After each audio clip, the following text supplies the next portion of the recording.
Ah, quer dizer que os ostrogodos... Oh. Alunos, desculpa, começou nossa aula, né? Tinha nem percebido. Eu estava distraído aqui lendo esse livro. Olha aqui, ó. História dos Reinos Bárbaros. 1, Idade Média 2, de Mário Curtis Giordani. Aqui, esse livro aqui, eu estava lendo esse livro aqui, que justamente trata sobre o assunto que nós estamos trabalhando. O assunto que o professor Lorismar começou a trabalhar com vocês, e agora que eu vou dar continuidade.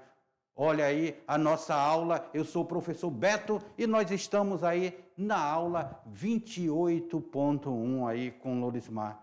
E o assunto de hoje são os francos, os reinos merovingios, tá aqui, o reino carolíngio, a decadência do império, a crise interna. Então, esses serão os assuntos que nós iremos trabalhar hoje. Francamente, meus alunos, francamente, porque hoje a entrada é franca, e hoje a entrada é franca, porque nós iremos estudar sobre os francos. Olha aí de onde vem essa palavra entrada é franca. Então, nós vamos estudar sobre os francos. Como é que se deu esse processo de entrada no Império Romano. Até então, olha lá na tela de vocês. Aqui nós iremos ver as habilidades da aula de hoje, analisar a importância do valor éticos na estruturação política das sociedades. A gente começa com essa foto aí. É claro que essa foto aí ela vai representar um acontecimento lá para frente, quase no finalzinho da nossa aula, porque sabe quem está recebendo aqui a coroa do Papa? Ah, é ele, nada mais, nada menos de que Carlos, grave esse nome aí, Carlos Magno. Olha aí, ó, Carlos Magno. Então, nós iremos ver aqui, primeiramente, sobre os francos aqui. Os bárbaros construíram um império. Lembra que os bárbaros também construíram um império? Ali nós temos o Império Visigodo, mas ostrogodo, mas o império mais famoso que foi construído foi o Império dos Francos. Foi mais consolidado, com maior expansão. Nós temos aí, os francos se estabeleceram na Gália. Olha aí, grave aí, Gália. Onde fica Gália, professor? E conseguiram estruturar um poderoso reino de alta Idade Média europeia. E também esse reino se formou e expandiu a dinastia, a primeira dinastia, que vai do século V ao século VIII, que é a dinastia merovingia. Merovingia. Merovingia que vem de Meroveu. Meroveu, já a gente vai entender isso aqui. E a dinastia carolíngia.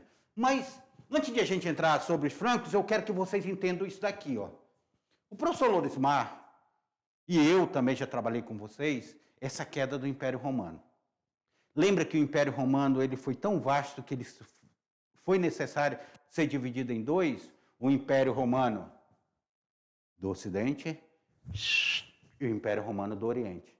Ok? Foi dividido em dois. O Império Romano do Ocidente e o Império Romano do Oriente. Pela vastidão que era o Império Romano. Por essa vastidão. Só que aqui, dessa região aqui da Ásia, nós tínhamos os hunos. Lembra? Átila, o huno. Tem até um filme aí interessante vocês assistirem. Então, nós temos aqui os hunos, eles começam a entrar aqui nessa região. Até então, os romanos e os povos germânicos, que eram chamados por ele de povos bárbaros, esses povos germânicos, ostrogodos, visigodos, francos, alamanos, vândalos e outros povos, que eram chamados de povos germânicos, eles estavam instalados aqui pacificamente. Então, estavam instalados pacificamente, até aí tudo tranquilo.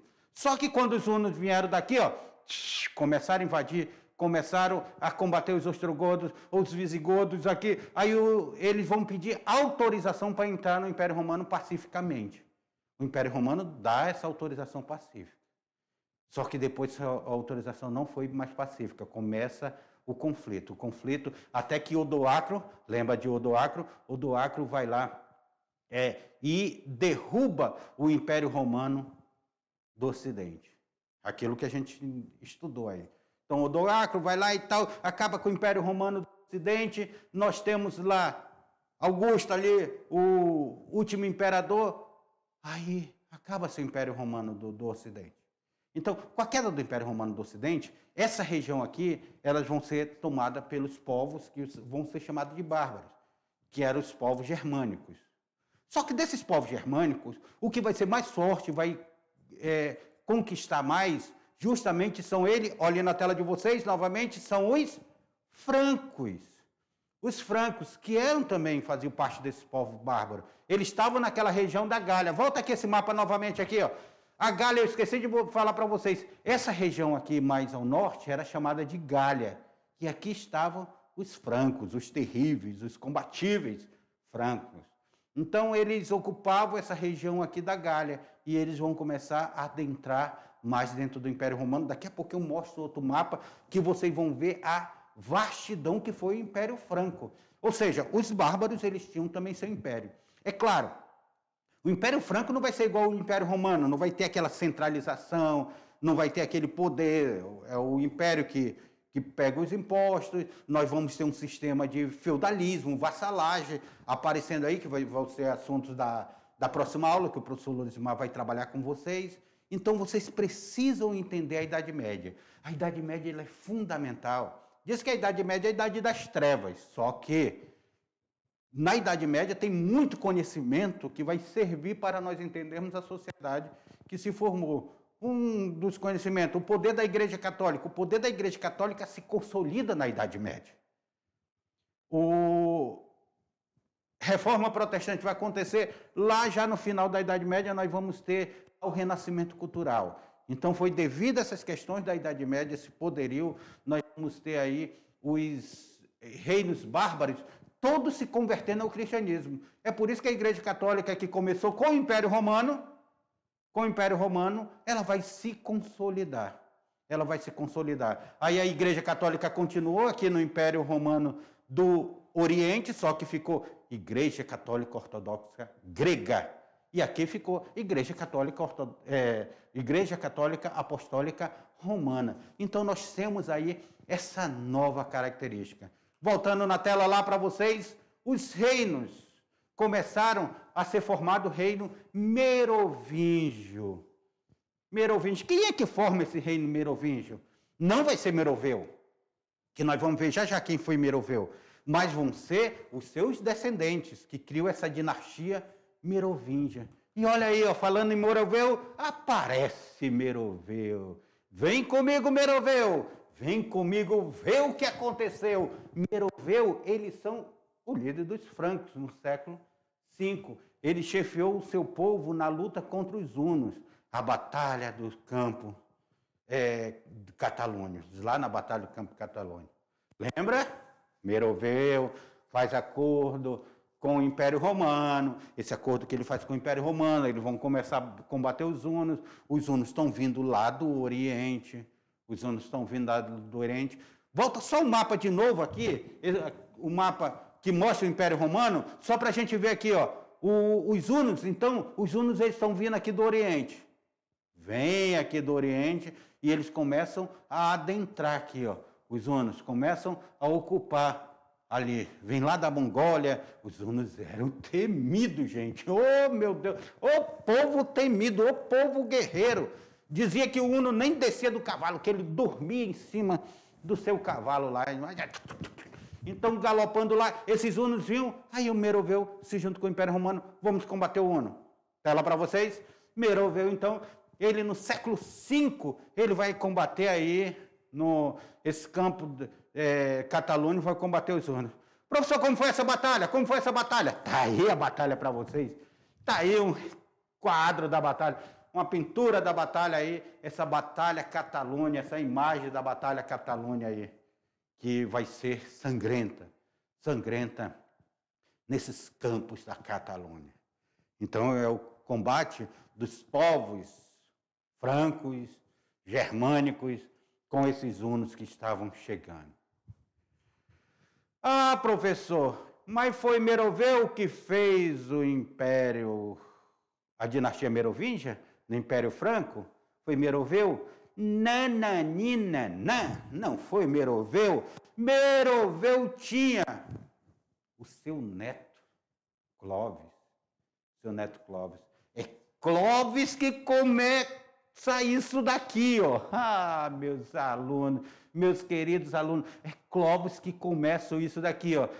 Olha o tamanho do Império Franco. Aí eu te pergunto, foi ou não foi um império grandioso, o Império Franco? Lá da Idade Média, foi ou não foi? Acaba o Império Romano, Europa, Império Franco. Lembrando que os francos depois eles vão se diminuindo lá e vão ficar ali na região onde hoje é a França. É por isso que eles são chamados de franceses. Olha aí, vem do Império Franco. E o Império Franco ele vai se expandir. Tanto é que ele chega ali na Península Itálica, aqui embaixo na Península Itálica, chega próximo da Península Ibérica, lá no canto, e eles vão aqui na Península Itálica fazer um acordo com a Igreja Católica, em Roma. Esse acordo com a Igreja Católica vai ser muito interessante, porque eles vão dizer, olha, igreja, tu tem um monte de terra, eu fico aqui, eu posso até pagar um imposto para você. Aí você se constitui. E se não bastasse o Clovis, esse cara aí que vai governar, olha o tempo, olha aí na tela para vocês. Olha o tempo que o Clovis vai governar, 482 a 511, depois de Cristo. E ele era neto do Meroveu. Ele começa a governar ali com uns 15 anos de idade, ele começa a governar e tudo, ele já começa a centralizar os povos bárbaros, ele começa a dizer, olha, vem para cá, vem com a gente, se junta com a gente. Os que não queriam se juntar, ele combate. Então, aos 29 anos, o Clovis, ele já cria o Reino Franco. Ele cria esse Reino Franco, ele é o verdadeiro criador desse Reino Franco. Ele consegue unificar francos, expandir o domínio do reino. E ele, para fazer uma jogada grandiosa, ele vai se converter ao catolicismo, para estabelecer essa aliança com a Igreja Católica. Aí eu quero fazer um parênteses com vocês. A Igreja Católica, ela foi colocada como oficial lá no Império Romano, certo? Ela vai ser colocada como oficial, igreja oficial do Império Romano. O Império Romano se divide em dois, Império Romano do Ocidente e Império Romano do Oriente. Continua a Igreja Católica. Só que nessa divisão também, a Igreja Católica, de um lado ficou Igreja Católica Ortodoxa Grega, e do Ocidente ficou Igreja Católica Apostólica Romana, a que nós conhecemos, estamos mais íntimos com ela. Professor, a Igreja Católica Ortodoxa Grega ainda existe? Oh, meus alunos, existe. Lá na Rússia, se você ver, a Rússia era católica, ortodoxa grega. Só para um exemplo deles. Outros países aí são ortodoxos gregos. Tem vários países que são ortodoxos gregos. Enquanto os países daqui são apostólico romano, católico apostólico romano. Só para vocês verem aí que já é uma divisão da igreja. Já é a primeira divisão da igreja. E o Clovis ele vai fazer esse acordo. Ele faz esse acordo com a Igreja Católica. E começa a expandir. Ele tem um período longo de reinado. Um período longo de reinado aí que nós vimos. Ele vai de 482 a 511. Aí, 482 a 511. Aí, nós temos aí 18, 38... 39 anos aí de governo, é isso? Então, nós temos aí um período longo do governo de Clovis, muito longo do governo de Clovis. Um acordo com a Igreja Católica, ele vai começar a consolidar isso daqui. Isso aqui que vai ser consolidado mais ainda com Carlos Magno lá na frente. Mas nós vamos ver para frente. Professor, o que aconteceu depois de Clovis? O que acontece depois de Clovis? O Clovis, ele morre. Aí o reino é dividido entre seus 4 filhos. Mas que isso, ele começa a fazer um enfraquecimento desse reino. Essa unificação do reino, essa divisão do reino, ela começa a ter um enfraquecimento político desse reino. Não está mais aquele reino grandioso, aquele reino consolidado por Clovis. Essa reunificação depois, é claro, isso daí é uma parte que nós iremos ver, vocês podem fazer uma leitura complementar, quem foram os filhos de Clovis, como ele dividiu o reino, como é que se dá essa divisão, que é uma leitura complementar para vocês entenderem bem esse período aí. Aí depois nós temos em 629 a 639, nós temos Dagoberto. Dagoberto que ele vai reunificar, então ele vai reunir novamente o reino. O reino novamente se torna consolidado com Dagoberto. Só que os sucessores de Dagoberto foram os reis chamados indolentes, era um rei que queria prazeres, era um rei que queria divertimento, então Dagoberto também, que assim como Clovis vai consolidar o reino, ele foi meio que esquecido. Vamos entender isso daí. Nós temos Clovis criando aí uma dinastia. Clovis cria-se essa dinastia merovingia, que é uma dinastia muito forte. Só que os próximos reis que vieram, eram os reis que eles queriam viver na farra e não queriam administrar. Então, precisava de alguém para administrar. Precisava de um administrador. Eu vou ficar aqui tirando férias, andando de jet ski e tal, mas eu preciso de alguém lá que administre. Aí o cara vai e diz, não, então vamos dizer que nós vamos criar o prefeito da corte. O prefeito da corte, que é o chamado mordomo do paço. É criado o mordomo do paço. E esse mordomo do paço que ele é criado, ele começa a criar força política. Ele começa a criar força política. Isso vai ser um problema. Isso vai ser um problema muito grande para a dinastia merovingia. Vai ser um problema muito grande. Porque esse esse prefeito do paço lá, esse mordomo do paço, eles vão criar força, eles têm força de política, eles entram dentro do exército, eles vão comandar exército, eles vão sair para o processo de expansão, então eles vão criar uma confiança muito grande. Olha o que acontece aí com isso aí. Olha o que acontece com esse prefeito do paço, esse mordomo do paço que desempenha esse papel do verdadeiro rei. Existe o rei de direito, mas o rei de fato eram eles que administravam. Aí, meus alunos, aí, meus queridos, nós temos um dos mais famosos mordomos do paço. Quem foi esse mais famoso mordomo do paço? Carlos Martel. Ah, não confunda conhaque de alcatrão com catraca de canhão.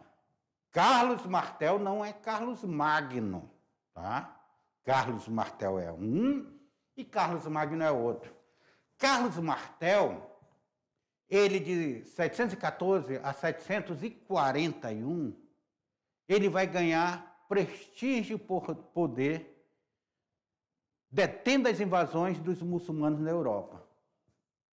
Ah, lembra que nós estudamos sobre muçulmano? Lembra que nós estudamos que o muçulmano, eles estão invadindo a Europa? Aí o Carlos Martel, ele vai chegar lá e ele vai deter esse poder. Vai dizer, não, peraí, não entra assim não, aqui é nossa área, aqui vai entrando assim, porque vai chegando e tal, os muçulmanos de camisinha, pai e tal, já querem entrar. Não, não é assim não, não vai entrar assim não. Aí o Carlos, ele vai dizer, peraí, vamos barrar, vamos segurar isso daí. Então, esse mordomo do paço, ele começa, através de Carlos Martel, ganha força muito grande. E eles vão tomando o poder aos poucos. Segue aí na tela para vocês. Então, nós temos aí, após a morte de Carlos Martel, o seu poder foi herdado por seu filho, Pepino o Breve. Pepino o Breve. Imaginem vocês, alunos. O cara chama o Pepino, ainda é o Breve aí, vai passar rápido aí, o Pepino Breve. Ah, mas o Pepino Breve, ele não se contenta a ser apenas um mordomo do paço. Ele vai dizer, peraí, por que os merovingios estão aqui no poder se somos nós que estamos governando? Então eu posso me tornar o Breve, mas eu serei o Breve que irei fazer uma derrubada. Olha aí para vocês, Pepino Breve, então, em 751, ele vai destronar Childerico III. Ele vai tirar o trono de Childeric III. O Childeric, ele vai ser o último rei merovingio. Lembra lá de Meroveu, que vem os merovingios e tudo. E o Pepino, o breve, vai destronar o Meroveu. Agora, eles não só são mordomo do paço. Eles não só são o prefeito do paço. Eles vão ser o verdadeiro rei. Eles vão destronar e vão fundar a dinastia carolíngia. Dinastia carolíngia. Dinastia carolíngia. Começa a surgir.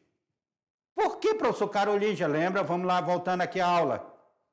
Carlos Martel. Não era o pai do Pepino? Não era o pai do Pepino? Então, se era o pai do Pepino, Carlos Martel, então o nome da nossa dinastia não vai ser mais Merovingio, em homenagem a Meroveu, vai ser em homenagem a Carlos, então a nossa dinastia vai se chamar Carolíngia.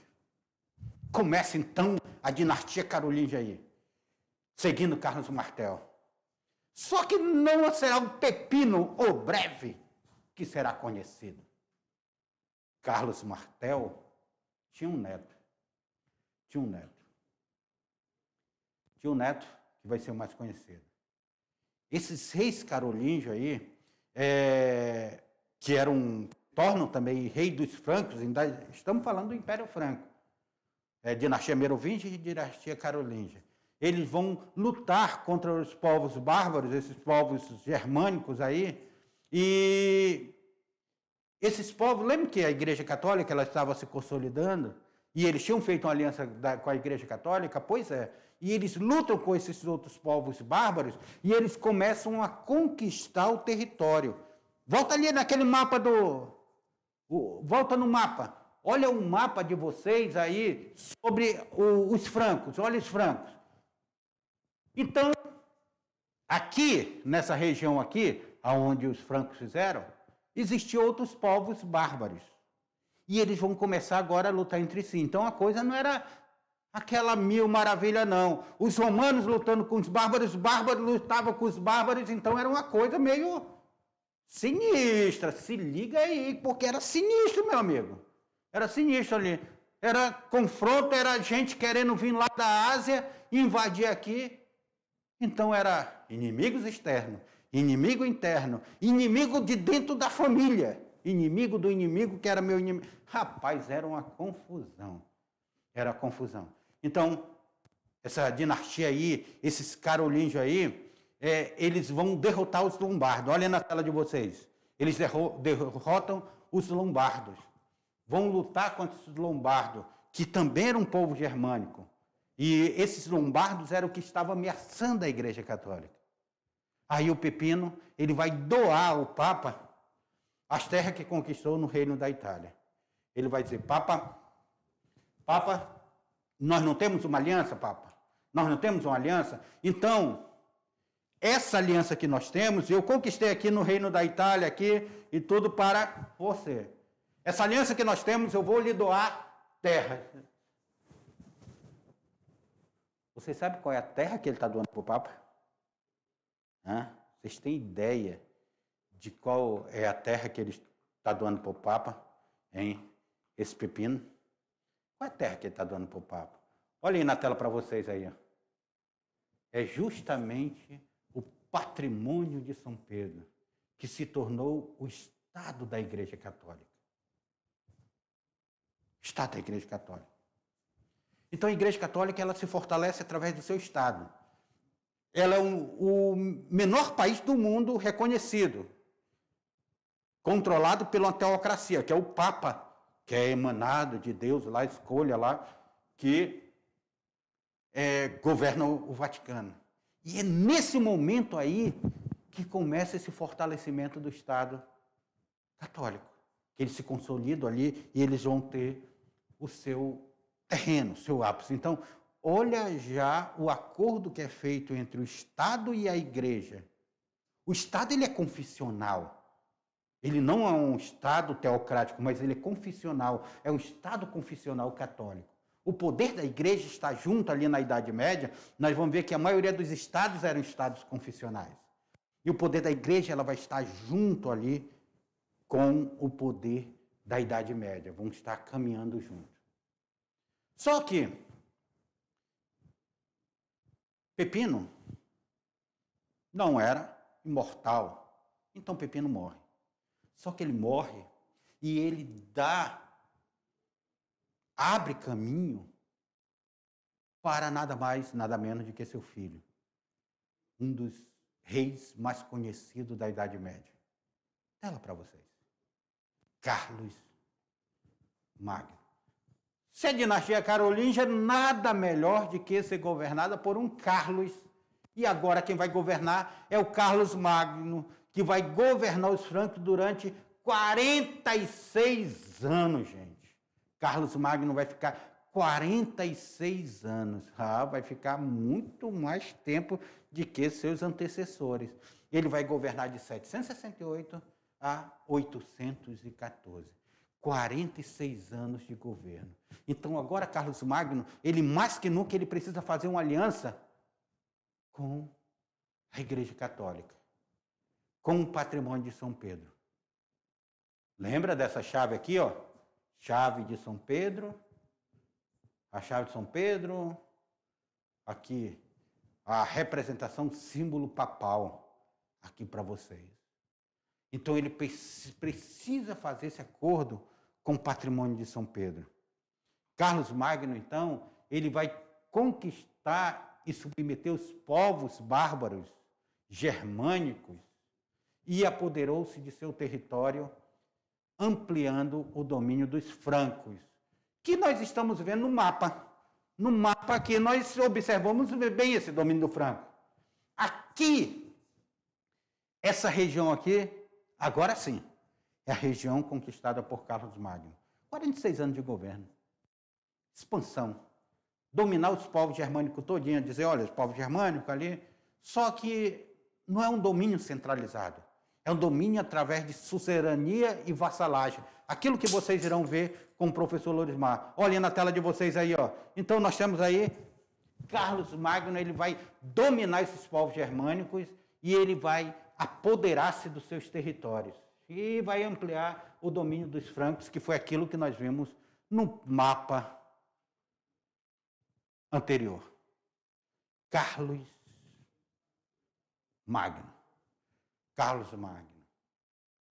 Em 25 de dezembro de 800, olha, no ano de 800, gente. Ai, meu Deus, é muito tempo atrás. Ele vai receber do Papa Leão III o título de imperador do novo Império Romano do Ocidente. Do Sacro Império Romano Germânico.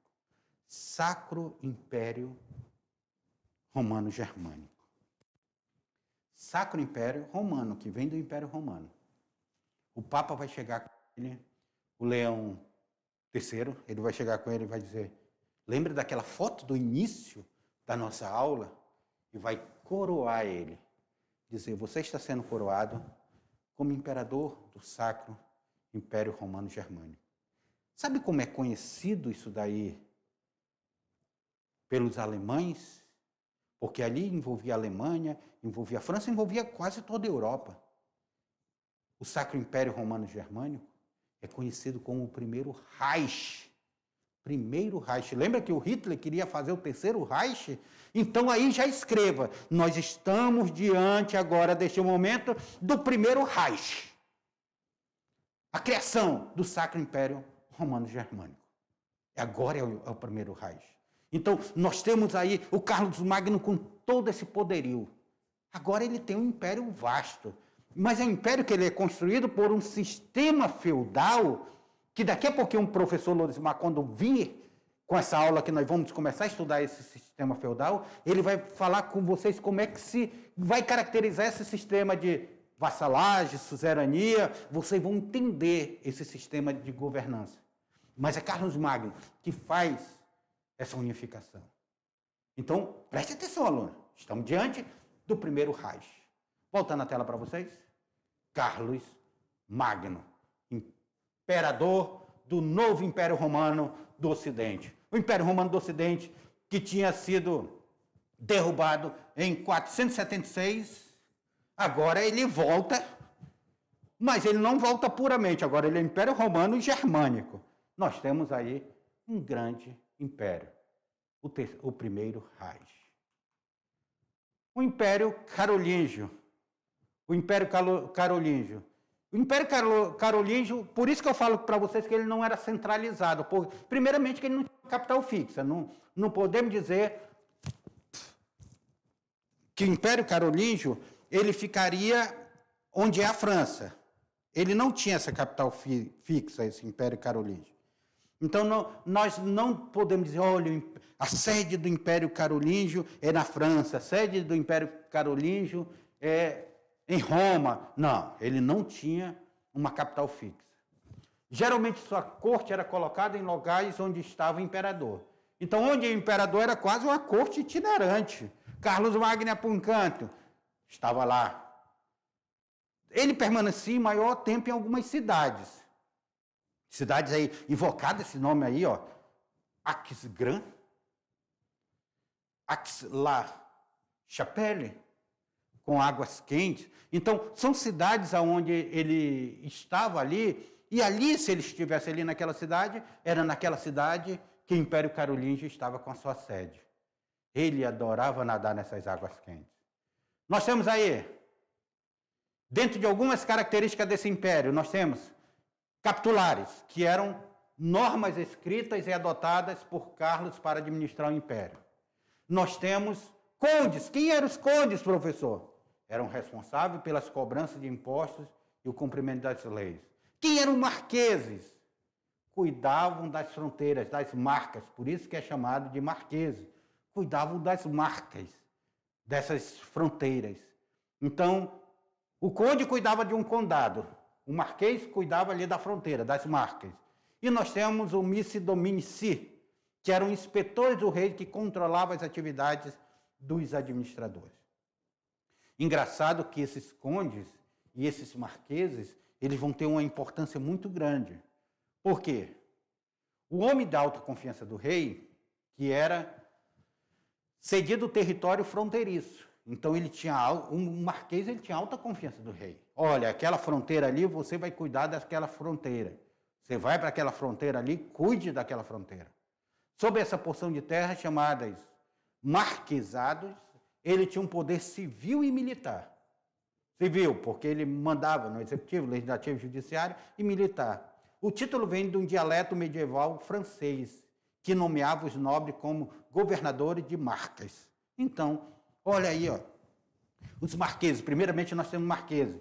Lá na marca, na fronteira, nós temos ali os marqueses cuidando daquela região fronteiriça. Então, eles tinham a importância. É aí que eu vou dizer para vocês que vocês têm que prestar bastante atenção na próxima aula que o professor Lorismar vai trazer para vocês, que vocês vão entender como é que se dá esse sistema de feudalismo, vassalagem, porque ele passava para um senhor feudal, esse senhor feudal ele passava para outros senhores feudais, pequenas partes de terra. É por isso que a Europa, desse momento, ela vai ser uma Europa fragmentada em pequenos feudos. Às vezes, o senhor feudal ele tinha mais importância ali do que o próprio rei, que vai suceder Carlos Magno. O rei era figurativo. Depois o rei vai ter um papel figurativo, porque quem tinha real importância são os senhores feudais. Na tela para vocês, quem eram os condes? Quem eram os condes?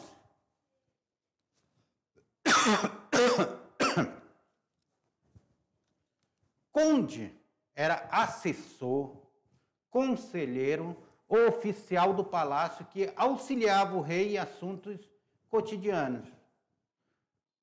Recebia condados, esse conde recebia condados, que eram porções de terras menores, de que lá dos marqueses. O título vem de Roma Antiga, onde a palavra latina comes, aquele que acompanha. Conde, então era aquele que acompanha. Se referia àqueles que moravam com o imperador. Então esses condes eles estavam dentro dos palácios. Eles estavam aconselhando o rei, eles estavam próximos. E assim essa estrutura. Outra estrutura que nós vamos observar nesse período é o sistema de vassalos. Vou dar aqui uma rápida explicação, porque daqui a pouco na aula vocês vão ter mais detalhadamente. Que eram nobres, que eram condes, marqueses, então eles eram vassalos, ele recebia a terra. Ele recebia do império, lá do rei, ele recebia a terra. A terra era chamada de benefício. Benefício. O nobre podia desfrutar das terras recebidas, mas tinha um dever de fidelidade ao rei e proteção aos serviços, como cobrança de impostos, fornecer tropas em caso de guerra. Olha essa imagem aí para vocês. Olha essa imagem aí para vocês. Nessa imagem aqui que nós estamos observando, aqui, ó, o nobre está recebendo benefício. Percebam vocês que ele não está recebendo, não está assinando nenhum contrato, não tem nenhum papel escrito, ele está recebendo benefício, e nesse benefício ele está dando uma palavra dele. A palavra valia muito na Idade Média. Então ele está dizendo, olha, eu tenho obrigação com você, eu recebo esse benefício, eu sou o seu senhor feudal. Eu vou ajudar a proteger o seu reinado. Eu vou ajudar a proteger a terra que eu estou recebendo. Essa terra ela é muito grande, eu vou distribuir entre outros nobres. E assim se dava. Na tela para vocês? Então, aqui nós temos aí o rei passando benefício a esse nobre. Olha a igreja presente, gente. Olha o papel da igreja sempre presente. Olha que por trás do nobre nós temos a figura do exército, que estaria à total disposição do rei. Esse daqui representa o exército do nobre e esse daqui representa o exército do rei. Então o rei tinha o seu exército, só que quando o povo que vinha guerrear era muito forte, ele tinha que contar com o exército dos outros. Só que nós entramos num período de decadência desse sistema aí, a decadência desse império. Esse império que foi construído por Carlos Magno não vai sobreviver muito tempo. Um século depois de sua morte, já estava dividido e decadente. Então, 100 anos depois, morreu Carlos Magno, tinha feito todo aquele império. Os principais causas de decadência do Império Carolíngio foram as crises internas, as invasões de quem? As invasões do século XIX, do século IX e X. Então, isso daqui cria uma crise do império. Internamente também nós temos uma crise. Depois da morte de Carlos Magno, os seus filhos, Luís I, o Piedoso, vai assumir o trono, Luís I. O seu governo do Luís I, ele foi marcado por problemas políticos e econômicos, mas o império ainda se manteve unido. O império ainda estava unido. Porém, após a morte de Luís, em 440, os seus 3 filhos começam a disputar um poder. Disputa o poder e separa essa terra. Aí nós temos o Tratado de Verdun, que foi um acordo assinado entre os filhos de Luís I, que eram Carlos, Luís e Lotário. Eles vão assinar um acordo firmado de paz, estabelecendo a divisão territorial do Império Carolíngio. O império foi desmembrado e, consequentemente, o poder político se esvaziou. Olha aqui, todo esse império construído por Carlos Magno, todo esse império carolíngio, agora está desmembrado. Desmembrado, a França para um lado, a Alemanha para o outro, a parte da Itália para outro. Então foi desmembrado. E com isso, acaba o Império Franco, que nós conhecemos. Acaba o poder do Império Carolíngio. Daqui a pouquinho nós vamos fazer a revisão de atividade.